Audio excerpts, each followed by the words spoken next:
Hey, good morning, everyone. It is good to see you, and want to welcome our friends in Gallup as well this morning.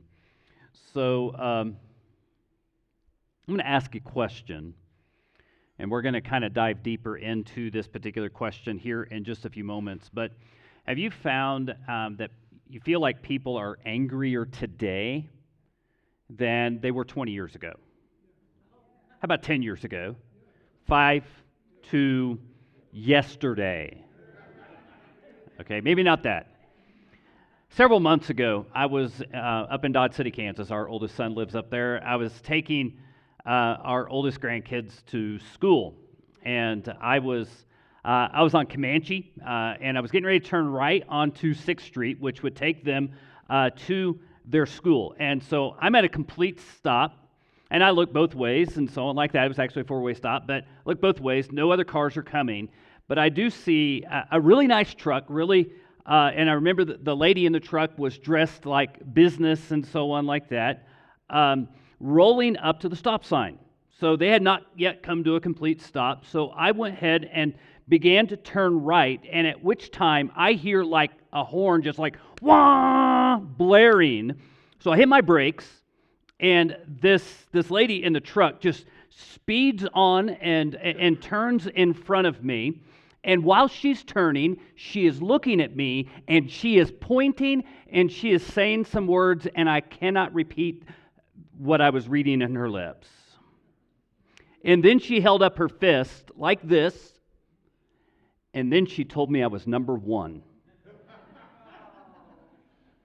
So y'all probably been there.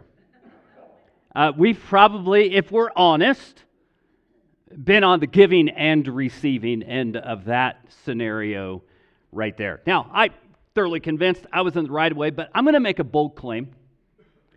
When anger enters the picture, all bets are off. When someone is driven by anger, I'm just going to throw this out. Right and wrong become a very subjective matter. And the person who is filled with rage is always right in their own mind. Do y'all agree with that?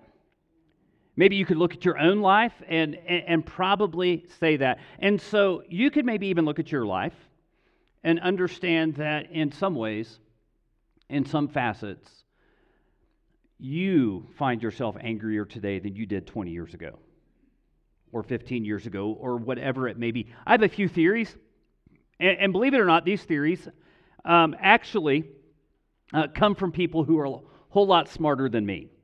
They're the psychology sort of mind sort of people, and I'm just going to say that's a short trip. Usually, if there are two people in the room, I am seldom the smartest person in the room. So I'm just going to throw that out. But these people are really, really smart. And they have suggested that one of the things that is happening in our world today, let's just say, and just for sake of argument, you get on a news site on a particular morning, and you get on a said news site, I get on said news site, believe it or not, because they know us, and they know what we click, and they know what we do when we're on that particular site. They also have a little bit of information about our shopping habits, our browsing habits, different things like that, kind of scary stuff. Same news site, your feed and my feed are completely different, and the reason why is it's custom made for the individual. So every time we get on Amazon and different things like that, the feed is custom built for us, which is a recipe for narcissism. For people to believe that the world exists for me. Now, also, those sites, they understand that hate and anger get more clicks than like kitties playing in the yard. Okay? They know what makes you angry. They know that there's going to be that, and that thing that is going to be incited inside of you where there is what you're going to call as righteous anger, and they know that you are more prone to click on that. Now, I'm also going to throw something else out. I'm going to say from media to government to big tech, and I'm going to even say the enemy. And the enemy is not our government, it's not big tech, it's not media. The enemy is Satan. Satan loves it when we are angry. Absolutely, positively loves it when we are angry. And so as we are working our way through the Sermon on the Mount, and we're talking about Jesus turning the world upside down, kind of taking those things that people thought a certain way and say, hey, I want you to think about it this way right now. Jesus talks about having a righteousness that far exceeds that of the Pharisees and teachers of the law, which, like Jim kind of brought up last week. That's a tall order. But I think Jesus begins to talk about what that righteousness will look like. And so the very first thing he does is he's talking about the expectation of righteousness in his kingdom is he talks about anger. I find that interesting that the very first item that Jesus would talk about is anger. And so let's just kind of look at this. It says, verse 21 of chapter 5, this is going to be page 700 in the Bibles in the seats in front of you. You have heard that our ancestors were told, you must not murder. Now, murder here is the first degree capital premeditated murder. If you commit murder, you are subject to judgment. And see, most people that are standing there at that point in time, because they've not committed first-degree felony premeditated murder, they're like, I'm good. I mean, they may have slipped up. They may have inadvertently killed someone. There might have been a situation like that. But as far as premeditated murder, everybody is checking the box. And I'm thinking, as Jesus is laying out kingdom righteousness, and he says this, I'm like, this is going to be a breeze, right? I'm going to be golden here. And this is where Jesus turns everything upside down. Let's go ahead and read on through verse 22. But I say, if you are even angry with someone, you are subject to judgment. If you call someone an idiot, you're in danger of being brought before the court. And if you curse someone, you are in danger of the fires of hell. And so this is where it's like, whoa, I'm toast.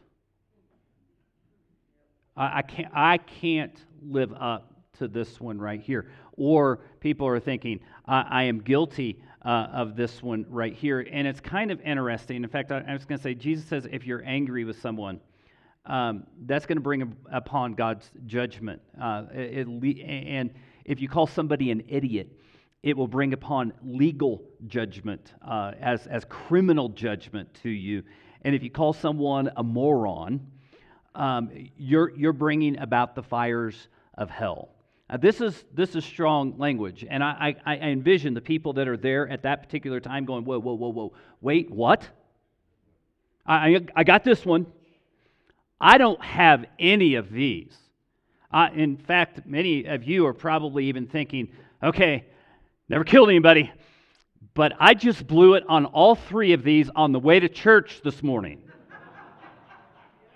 And some of you, it might even have been before you even left the house. Okay? Especially if you have kids. I know what it is like to get kids ready for church. Like the pair of shoes that you put out the night before, like one of them just, spontaneously combusted overnight, right? And it's just chaotic. And we've all been there. But this brings up a question. Why is anger so destructive? Why does Jesus, in fact, I'm going to say, begin with murder, and the very first dot he connects is anger?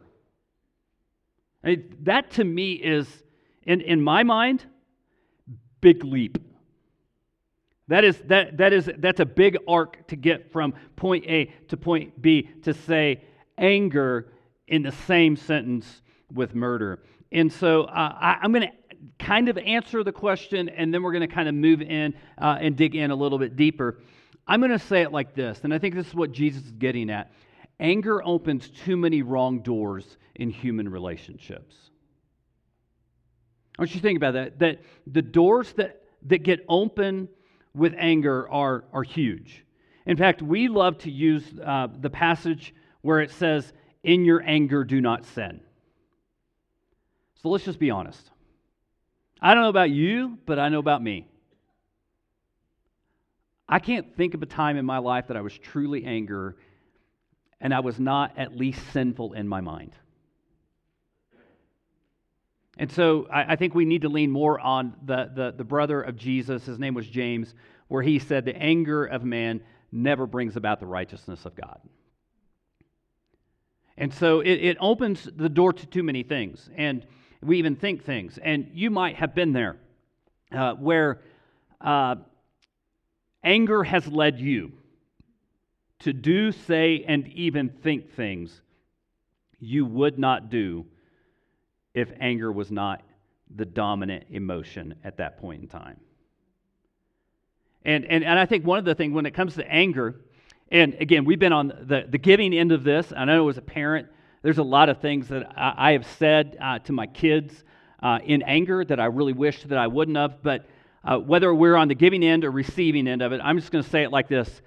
It's hard to put the toothpaste back in the tube once it is out.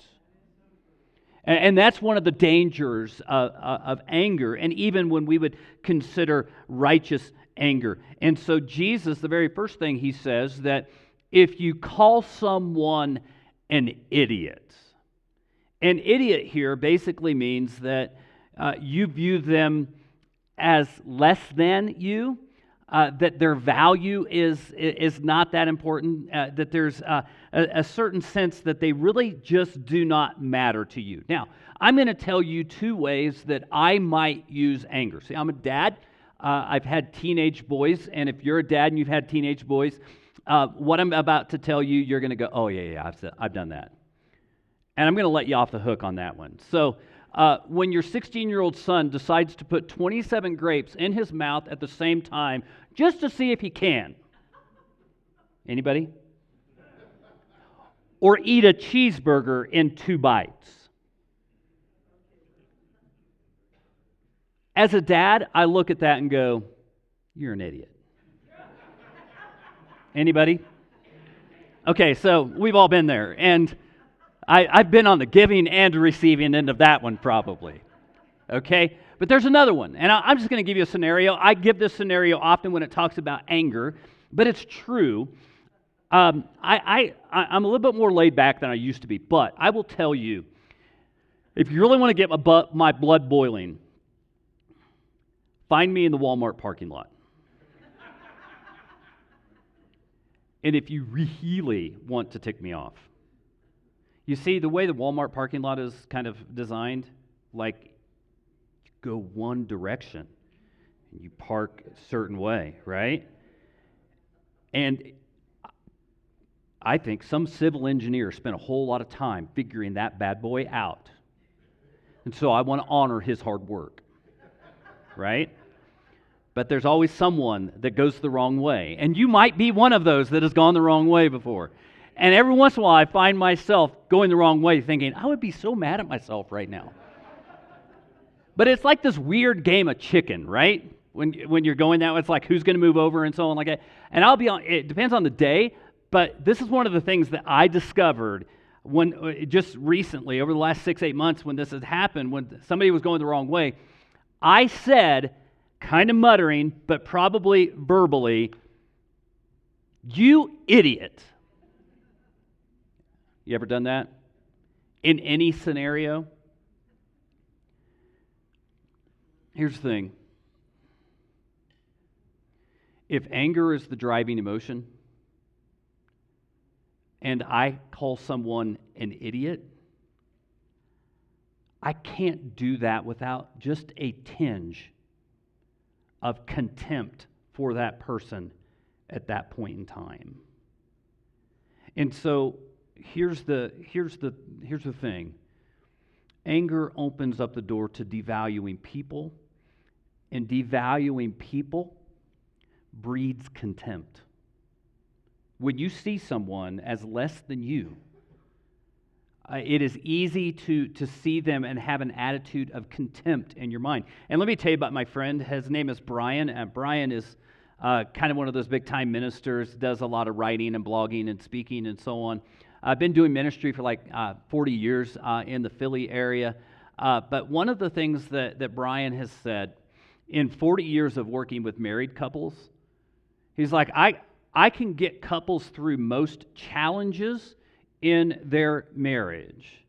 But one hurdle that is the most difficult thing to really overcome in a marriage, and by the way, we're going to be talking about marriage next week, so just FYI.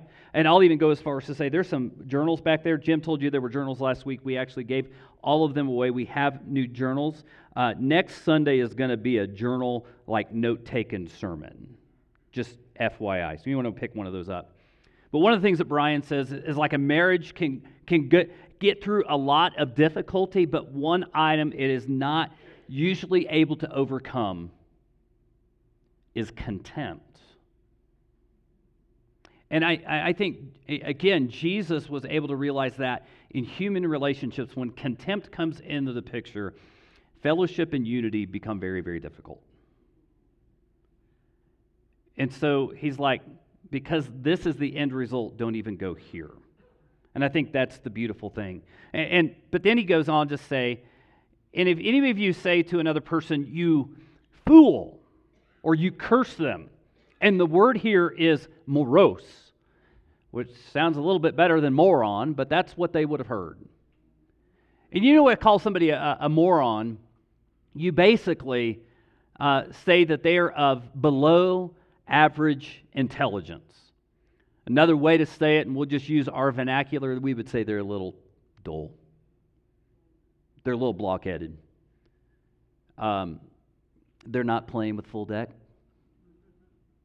And we have certain things that we might say in our day and age, but I think it becomes a little bit bigger than that, than just calling somebody of below average intelligence. I think something happens when we choose to put labels on people, negative labels on people, sometimes even neutral labels. And I think in our marriages and with our kids and so on like that, we can develop terms of endearment and have pet names, and I think those can actually be healthy. But in a contentious relationship, when you put labels on somebody, something very dangerous happens. Now, we're not walking around calling people morons today. But let me just tell you something in our political culture that is bleeding into every part of our culture today is when somebody is our political enemy, when somebody is somebody that's not like us, we can use words like punks, thugs, crooks, savages, animals. It's easy to throw those things out there. Now, those are extreme. Well, I'll tell you about a conversation I had. A friend of mine who is a licensed counselor, also a pastor. We used to go to lunch all the time when he lived in Albuquerque several years ago. And I was having a hard time with a personal relationship with somebody. There was a lot of friction between he and I in the church and so on. It was really kind of a difficult time in my life. But I was talking, a guy's name is Tom. I was out to lunch with Tom. I remember exactly we were in green jeans on the little deck area. And he looked at me and said, Brandon, I'm going to tell you something. Throughout this conversation, you have never called him by his name. You see, I had another way to describe him. I would not consider it to be bad. But that's when Tom said, when you refuse to use someone's name, and you even put like a neutral thing on there, but you're distancing yourself from them, and you are dehumanizing them. And here's the thing, anger opens up the door to dehumanizing people, and dehumanizing people is in direct violation to the image of God. Okay? Whether we agree with the person or not, the person that we are dealing with is made in the image of God. They bear imago Dei. And here's the problem. It is pretty near impossible to live in fellowship and humility and unity with someone you do not view as a real person. And again, anger gets us there. So rather than ever getting there, Jesus says, check your anger. So throw out kind of a big idea before we move on. I'm just going to say this. Anger murders relationships. You probably look at any number of relationships in your life that you kind of look at and say, we used to be friends, we used to be family, we used to be whatever, and it's no longer that case, and you're kind of like, how did it get there? Somewhere along the line, one of the potential things that really just kind of severed the relationship was unchecked and undealt with anger. So that's where we are. And one of the things that I appreciate about Jesus is he lays out a very clear problem. I mean, all of us are probably going, yep, been there, yep, done that. Maybe you are there right now. So Jesus lays out the problem, but one of the things that he does is he lays out a solution. And I think this solution is relevant whether you are angry with someone or you know someone is angry with you. Because actually what Jesus really kind of talks about is if you know someone has something against you. So let's just go ahead and read on in verses 23 and 24. So it says this, so if you're presenting a sacrifice at the altar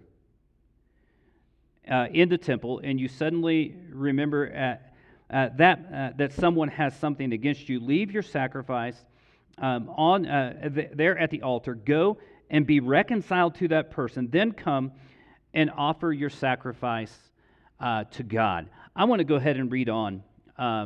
This won't be up here on the screen, but it says this in verse 25.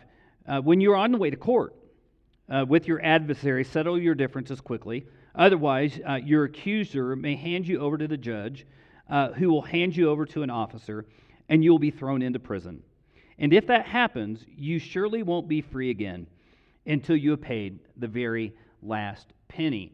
Now, there's something interesting here. Whether you're angry with a person or a person is angry with you, and again, that we have those situations where human relationships are hard. They really are. I remember my wife said, we had 4 kids. It didn't matter what 2 kids sometimes were in the room. They were bickering. They were picking. They were nagging. And again, sometimes it was playful, but eventually it got there.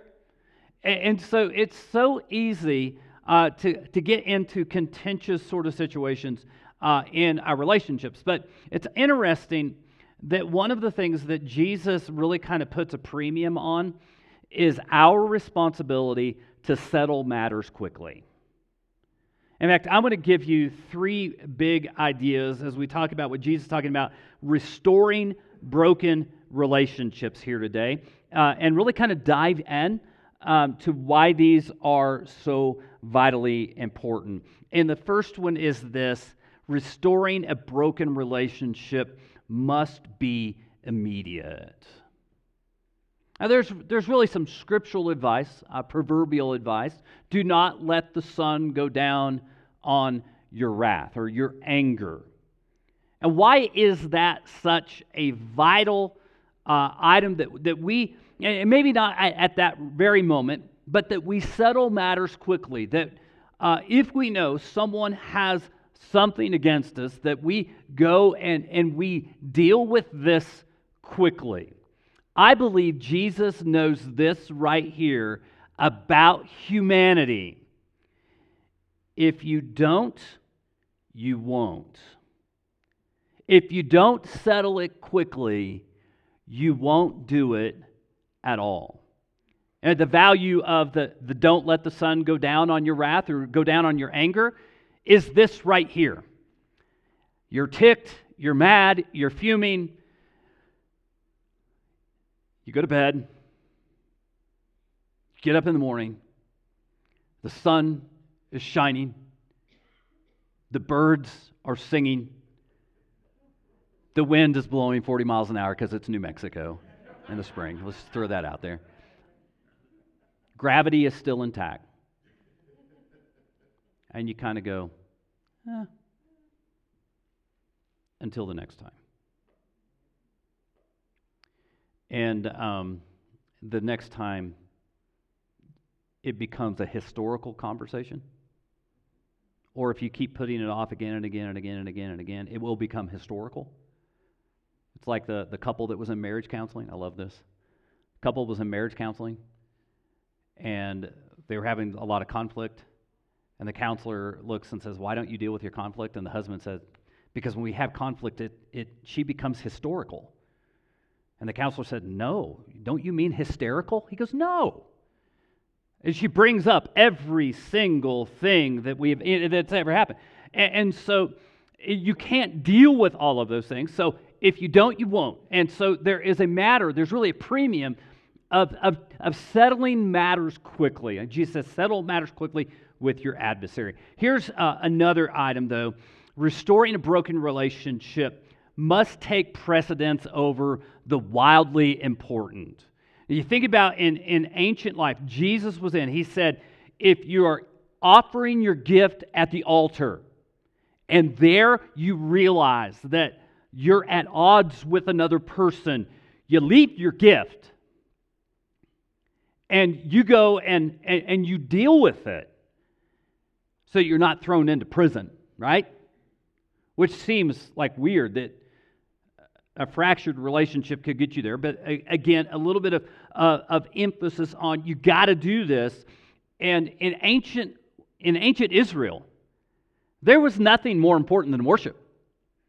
Whether it be, bringing your sacrifice or bringing your offering or doing whatever, dotting all the I's and crossing all the T's of your religious obligation. And Jesus said, if you are in the middle of meeting your religious obligation, go and take care of the broken relationship. So in ancient Israel, worship was the wildly important. And Jesus says, no, in my kingdom, in my church, for sake of fellowship and unity,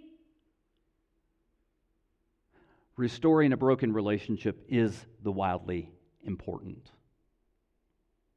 Why does he know that? If you don't, you won't. And if you won't, it'll fester. Have you ever noticed that?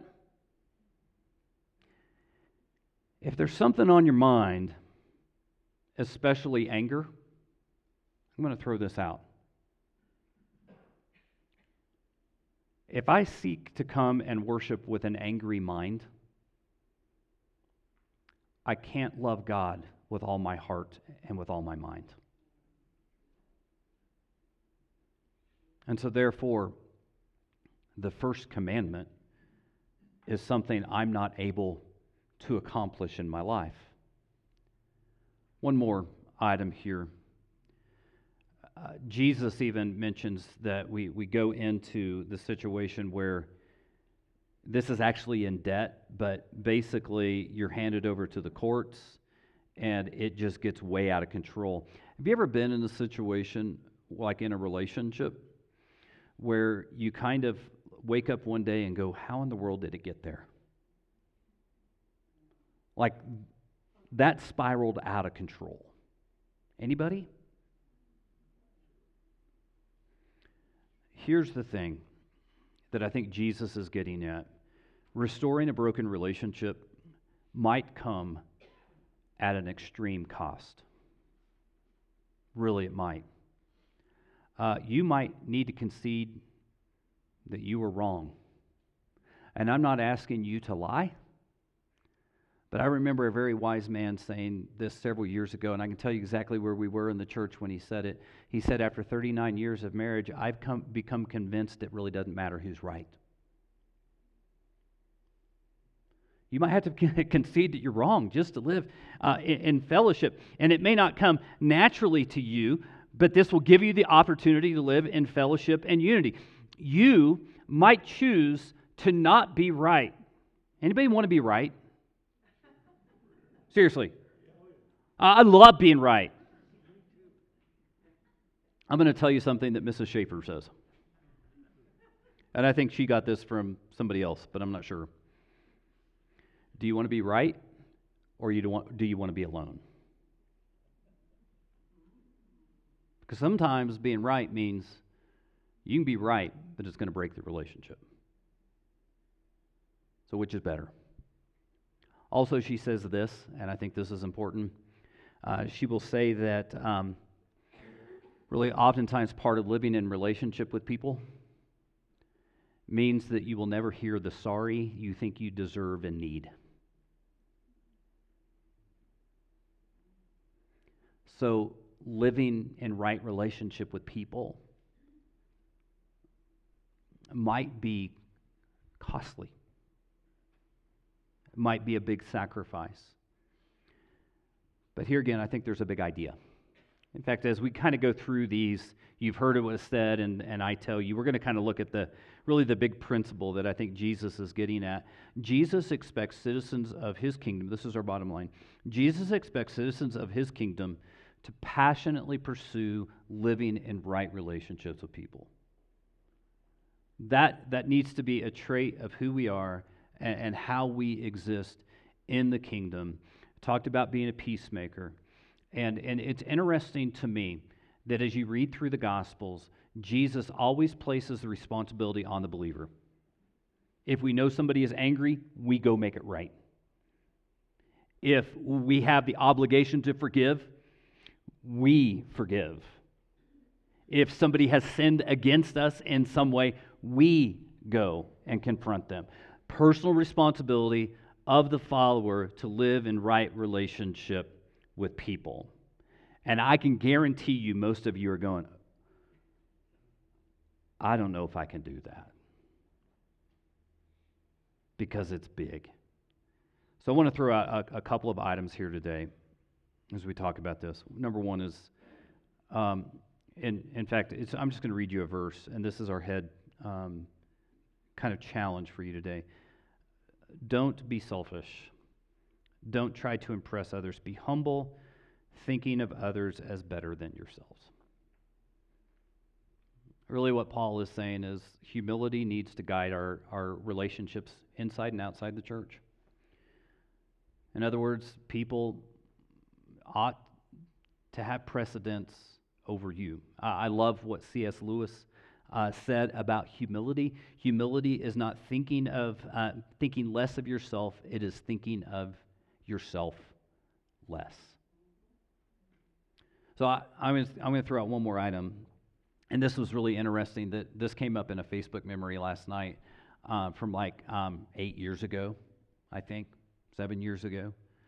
It's from a book called Leadership Pain by Samuel Chand, where he says, we can't stop what happens to us, but we can certainly stop what happens in us. Listen, I've told my kids this for years, and now as they're adults, I'm like, sometimes bosses are jerks. I'm a boss. I know myself, right? Sometimes people are not nice. Sometimes people are just downright evil. And we can't control what other people do to us, but we can control what it does inside of us. And finally this. And this is the big one. And I'm going to fight intellectually in my mind as I say this right now. Take the risk right now. If there's a relationship that you know is severed or broken or fractured, maybe one of the things you need to do right now is pull out your phone. Don't call, but text. maybe just needs to say, hey, I don't want to have coffee this week. Can we get together and just talk it out? Love you, and I want to walk in friendship and fellowship with you. And I'll even throw this out. No judgment. If you choose not to take communion because you're texting somebody today, or you choose to wait to come up until the service is over to take communion, feel free to take this time to do that.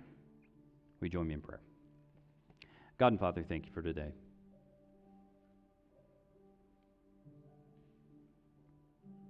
Thank you for oneness in relationship. And you desire that for your church. You prayed that we would be one. So, Father, I pray that we take the opportunity that is standing before us to live in right relationship with people. Thank you in Jesus' name.